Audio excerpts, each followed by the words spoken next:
जैसा कि आप हमेशा तैयारी तो करते हैं लेकिन फिर भी सिलेक्शन हो नहीं पाता है, तो आपको कई बार ऐसा लगता होगा, बहुत निराशा महसूस होती होगी, या कई बार ऐसा लगता होगा कि यार मैं क्या कर रहा हूँ, मेरा सिलेक्शन क्यों नहीं हो पा रहा है।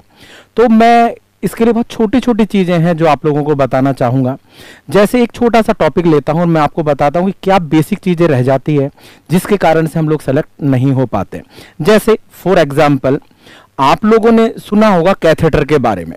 मैं आप लोगों को यहाँ पर बताऊं, कैथेटर वैसे तो बहुत प्रकार के हैं, लेकिन पर्टिकुलर जब एग्जाम में जाओ तो आप इन सब चीज़ों को शॉर्ट में याद करने का प्रयास करो।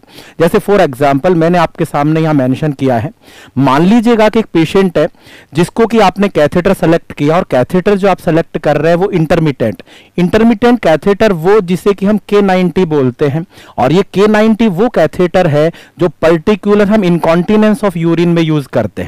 जब एग्जामिनर प्रश्न पूछेगा तो सीधा सीधा आपको बोलेगा कि एक पेशेंट है जिसको इनकॉन्टिनेंस रिलेटेड प्रॉब्लम है, तो बताओ निम्न में से कौन सा कैथेटर अरेंज करोगे, तो सीधा सीधा आंसर इंटरमिटेंट देना है।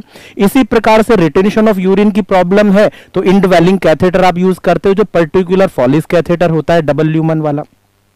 इसके अलावा पिगटेल कैथेटर जो यूज करते हैं वो वैसे तो बहुत जगह यूज होता है, जैसे नेफ्रोस्टोमी में यूज करते हैं हम लोग, प्लूरल इफ्यूजन में यूज करते हैं। इसी प्रकार से मैलकोट कैथेटर है जो कि पर्टिकुलर नेफ्रोस्टोमी के लिए ही बना हुआ है। इसके अलावा कॉर्डल कैथेटर TURP में यूज करते हैं। इसके अलावा सुप्राप्यूबिक कैथेटर, वो जो पर्टिकुलर ऑब्स्ट्रक्शन अगर यूरिथ्रा में है वहां पर यूज किया जाता है। तो ये बहुत छोटी छोटी सी बातें जो मैंने आपको बताई, लेकिन एग्जाम पर्पज से आपके लिए बहुत ज्यादा सिद्ध होने वाली है। तो इसी तरीके से मैं आपके लिए रेगुलर कुछ ना कुछ लेकर के आने का प्रयास कर रहा हूं।